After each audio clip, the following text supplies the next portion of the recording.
2021 के आखिरी महीने दिसंबर में क्या हुआ था, यह तो आप लोगों को अच्छी तरह से याद हो गई। टाटा मोटर्स इंडिया की दूसरी सबसे बड़ी ऑटोमोबाइल कंपनी बन गई थी हुंडई को पीछे छोड़ के। लेकिन जिसने भी कहा है बिल्कुल सही कहा है कि टॉप पर पहुंचना तो आसान है, लेकिन टॉप पर बने रहना काफी मुश्किल है।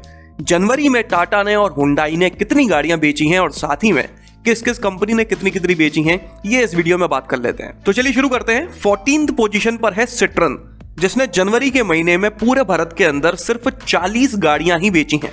इस कंपनी की हाल फिलहाल इकलौती गाड़ी C5 एयरक्रॉस इंडिया में अवेलेबल है। जल्दी ही C3 भी इंडिया में आने वाली है, जो कि मेड इन इंडिया होगी 90% तक, तो उसकी कॉस्ट भी अच्छी होगी। देखते हैं शायद उसके लॉन्च होने के बाद सिट्रन की सेल्स में काफी अच्छा इंप्रूवमेंट देखने को मिल पाए। 13th पोजीशन पर है जीप। इस कंपनी ने 861 गाड़ियां बेची हैं जनवरी के महीने में पूरे भारत के अंदर, और इतनी सेल्स के साथ इस कंपनी का मार्केट शेयर है 0.3% का। इस कंपनी की भी इकलौती गाड़ी है कंपस, जिसको लोग बाग पसंद करते हैं। जल्दी ही कंपस का 7 सीटर वर्जन इंडिया में लॉन्च होने वाला है, देखते हैं उसकी सेल्स कैसी रहती है। 12th पोजीशन पर है स्कोडा। इस कंपनी की 3009 गाड़ियां बेची हैं जनवरी के महीने में पूरे भारत के अंदर, और इतनी सेल्स के साथ इस कंपनी का मार्केट शेयर 1% का हो चुका है। अगर मैं बात करूं कि पिछले साल 2021 में जनवरी के महीने में ही इस कंपनी ने कितनी गाड़ियां बेची थी, तो लगभग 1000 गाड़ियां ही बेच पाए थे। इस बार इन्होंने लगभग 200% गाड़ियां ज्यादा बेची हैं, और इतनी सेल्स के पीछे इकलौता कारण है स्कोडा कुशैक, जिसको लोग बाग काफी पसंद कर रहे हैं। इसके बाद 11th पोजीशन पर है फॉक्सवैगन, जिसने 3523 गाड़ियों को बेचा है जनवरी में। जिस तरह से स्कोडा का एक प्रोडक्ट काफी ज्यादा पसंद किया जा रहा है, उसी तरह से फॉक्सवैगन की टाइगुन भी काफी ज्यादा पसंद की जा रही है, और इसकी बिक्री इस समय फॉक्सवैगन की सबसे ज्यादा बिकने वाली गाड़ियों में है। इतनी सेल्स के साथ इस कंपनी का मार्केट शेयर 1.2% का हो चुका है। इसके बाद 10th पोजीशन पर है निसान, जिसकी 4250 गाड़ियां बिची हैं पूरे भारत में। वैसे तो निसान की हालत काफी निंदनीय थी, लेकिन जब से इसने मैग्नाइट इंडियन मार्केट में उतारी है, तब से इसके वारे नियारे हो गए हैं बॉस। आज भी मैग्नाइट अपनी सेगमेंट में सबसे ज्यादा value for money package provide करती है। यही वजह है कि इस गाड़ी की डिमांड भी काफी अच्छी है, लेकिन निसान की आफ्टर सेल सर्विसेज थोड़ी अच्छी ना हो पाने की वजह से इस गाड़ी की उतनी बिक्री नहीं हो पा रही जितना ये डिजर्व करती है। इतनी सेल्स के साथ निसान कंपनी का मार्केट शेयर 1.4% का हो चुका है। 9th पोजीशन पर है मॉरिस गैराजेस, जिसने 4306 गाड़ियों को बेचा है जनवरी में पूरे भारत के अंदर। मॉरिस गैराजेस के इस समय 4 से 5 प्रोडक्ट्स इंडियन मार्केट में अवेलेबल हैं, जिसमें से एक इलेक्ट्रिक गाड़ी भी है। उसके बावजूद इसकी बिक्री कोई खास नहीं है। इतनी बिक्री तो इसकी इकलौती एक गाड़ी की होनी चाहिए थी, जबकि सब मिलकर इतनी कर पा रही हैं। प्रोडक्ट इस कंपनी के भले ही अच्छे क्यों ना हो, लेकिन चाइनीज कंपनी होने की वजह से इस पे उतनी अच्छी बिक्री नहीं हो पा रही। लेकिन फिर भी देखा जाए तो पिछले साल के जनवरी के कंपैरिजन में इस कंपनी का मार्केट शेयर बढ़कर 1.4% हो चुका है, जो कि पहले 1.2% हुआ करता था। इसके बाद 8th पोजीशन पर है मेरे ख्याल में इंडियन ऑटोमोबाइल मार्केट की सबसे सुस्त कंपनी टोयोटा।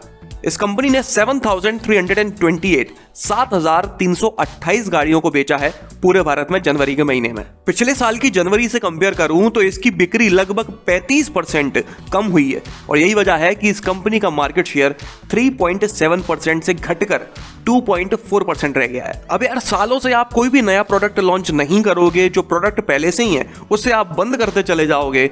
2 प्रोडक्ट आपके जो मार्केट में चलते हैं उसके प्राइसेस आप धीरे धीरे करके आसमान छूने लगे हैं वो। इसके अलावा आप एक आध 2 गाड़ियां और बेच भी रहे हो, तो वो भी आपकी खुद की नहीं है, आप दूसरी कंपनी की गाड़ी को अपना बैच लगाकर बेच रहे हो इंडिया में। इस तरह की हरकतों के होने के बाद में आपको एक सुस्त कंपनी ही कहा जाएगा और कुछ नहीं। इसके बाद 7th पोजीशन पर है रेनो, जिसकी 8119 गाड़ियां बिकी हैं जनवरी में। पिछले साल की जनवरी में भी इस कंपनी ने लगभग इतनी ही गाड़ियां बेची थी, और यही वजह है कि इस कंपनी का मार्केट शेयर पहले भी 2.7% था और अब भी उतना ही है। कुछ भी कहो, लेकिन रेनो वाले इंडियन ऑटोमोबाइल मार्केट को काफी हद तक समझने लगे हैं। यहाँ के लोगों को किस तरह के प्रोडक्ट पसंद आते हैं, ये बात रेनो समझना शुरू कर गई है, और यही वजह है कि ड्राइवर जैसी गाड़ियां इन्होंने लॉन्च करना शुरू कर दी है। इसके बाद 6th पोजीशन पर है होंडा। इस कंपनी ने 10,427 यूनिट्स बेची हैं पूरे भारत में। शुरू से लेकर अब तक इस कंपनी की कोई गाड़ी सबसे ज्यादा बिकी है तो वो है होंडा सिटी, पहले भी और आज भी। अमेज भी काफी ज्यादा बिकती है, पसंद की जाती है, लेकिन फिर भी होंडा सिटी इंडिया में काफी ज्यादा फेमस है कंपैरेटिवली होंडा की किसी दूसरी गाड़ी के। अपनी गाड़ियों को अपडेट करने में होंडा वाले काफी सुस्त हैं। इसके अलावा वेरिएंट्स डिस्ट्रीब्यूशन भी ये लोग इतने अजीबोगरीब तरीके से करते हैं कि कस्टमर अट्रैक्ट नहीं हो पाते। पिछले लगभग 2 साल से ये कंपनी एक नई एसयूवी डिजाइन कर रही है इंडियन मार्केट में लॉन्च करने के लिए, लेकिन अब तक भी कोई पुख्ता खबर नहीं मिली कि वो कब तक आएगी।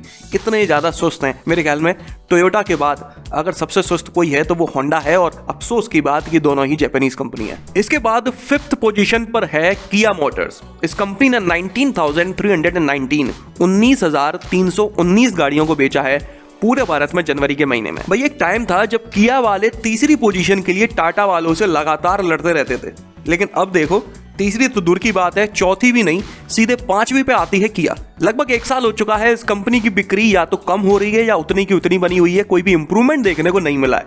बात करें मार्केट शेयर की तो इस कंपनी का मार्केट शेयर 6.4% का रहा है जनवरी के महीने में। चलिए आगे बढ़ते हैं तो 4th पोजीशन पर है महिंद्रा। इस कंपनी ने 19,860 गाड़ियों को बेचा है जनवरी में। महिंद्रा के पास अनाप शनाप गाड़ियां हैं। ये लोग लॉन्च तो कर देते हैं, लेकिन लॉन्च होने के बाद कस्टमर्स को गाड़ियां डिलीवरी नहीं कर पाते। गाड़ियों की डिमांड भले ही ज्यादा क्यों ना हो, लेकिन आप डिलीवरी नहीं कर पा रहे हो तो सेल्स कैसे बढ़ेगी। इनकी थार की बात की जाए तो 1 साल का वेटिंग पीरियड है। उसी तरह से XUV 700 की बात की जाए तो उसका भी वेटिंग पीरियड अनाप शनाप 1 साल से ऊपर जा चुका है। उसके बाद में भी कई सारे फीचर्स हटाने के बाद आपको इतना वेटिंग पीरियड मिल रहा है। अगर आपको फुली लोडेड वेरिएंट चाहिए तो भैया भगवान ही जाने। कुल मिलाकर सेमीकंडक्टर चिप की कमी से बाहर कैसे निकलना है, ये सॉल्यूशन महिंद्रा वाले अब तक निकाल नहीं पाए हैं, और शायद यही वजह है कि नेक्स्ट जनरेशन स्कॉर्पियो अभी तक इंडियन मार्केट में नहीं आई है। हो सकता है इस साल भी ना आ पाए, अगले साल के शुरुआत तक लॉन्च हो, पता नहीं, लेकिन हाल फिलहाल की खबरों के हिसाब से तो इस साल के आखिर तक स्कॉर्पियो आ जानी चाहिए। बात करें मार्केट शेयर की तो महिंद्रा का 6.6% का मार्केट शेयर है, जो कि पिछले साल के जनवरी में 6.8% का था, मतलब कि थोड़ा सा ज्यादा था। 3rd पोजीशन पर आई है वापस से टाटा मोटर्स। हालांकि इस कंपनी की गाड़ियां बहुत ज्यादा बिकी हैं, इतनी कभी नहीं बिकी, लेकिन उसके बाद भी ये तीसरी पोजीशन पर है। जनवरी के महीने में पूरे भारत के अंदर टाटा ने 40,780 गाड़ियों को बेचा है पूरे भारत में। आज तक टाटा वालों ने किसी भी महीने में इतनी सारी गाड़ियां नहीं बेची। अगर मैं बात करूं 2021 के जनवरी के महीने की तो इन्होंने लगभग 27,000 गाड़ियों को बेचा था और तीसरी पोजीशन पर ही थे, लेकिन इस बार लगभग डबल गाड़ियां बेची हैं, उसके बाद भी तीसरी पे ही है। बात करें मार्केट शेयर की तो टाटा का मार्केट शेयर जो 8.9% का हुआ करता था वो अब बढ़कर 13.5% का हो चुका है। 2nd पोजीशन पर आई है Hyundai Motors. Hyundai 2nd position पर तो वापस जरूर आ गई है, लेकिन काफी कम मार्जिन से आगे चल रही है। जनवरी के महीने में हुंडई वालों ने 44,022 गाड़ियों को बेचा है, मतलब कि मात्र 4,000 गाड़ियों का ही अंतर है हुंडई और टाटा के बीच में। ये डिफरेंस हो सकता है अगले महीने थोड़ा बढ़ भी जाए और हो सकता है खत्म भी हो जाए, नहीं पता। अगर पिछले साल की जनवरी से कंपेयर किया जाए तो हुंडई वालों ने लगभग 52,000 गाड़ियों को बेचा था। इस महीने उनकी बिक्री कम हुई है, लेकिन फिर भी टाटा वालों से अभी ये आगे हैं। ये डिफरेंस कितना आगे और चलता है देखते हैं। बात करें मार्केट शेयर की तो हुंडई का मार्केट शेयर जो एक टाइम पे लगभग 17.1% का हुआ करता था वो अब घटकर 14.5% का रह गया है।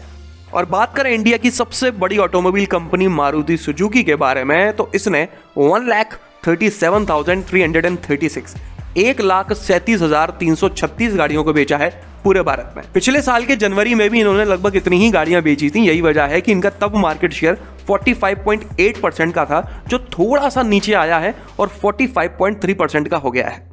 तो भाई ये था पूरा का पूरा डेटा जनवरी के महीने का। कमेंट कर मुझे जरूर बताइएगा कि आपको क्या लगता है, टाटा वाले वापस से हुंडई को ओवरटेक कर पाएंगे या फिर टाटा 3rd पोजीशन पर ही डला रहेगा। अगर आप अपनी गाड़ी के लिए कोई सस्ती और अच्छी एसेसरी खरीदना चाहते हैं तो इस वीडियो के डिस्क्रिप्शन में सारी जानकारी दी हुई है, आप चाहो तो वहां पर जाकर देख सकते हो, पसंद आए तो कर ही सकते हो। इस वीडियो में तो बस इतना ही। आपका दिन शुभ रहे, धन्यवाद।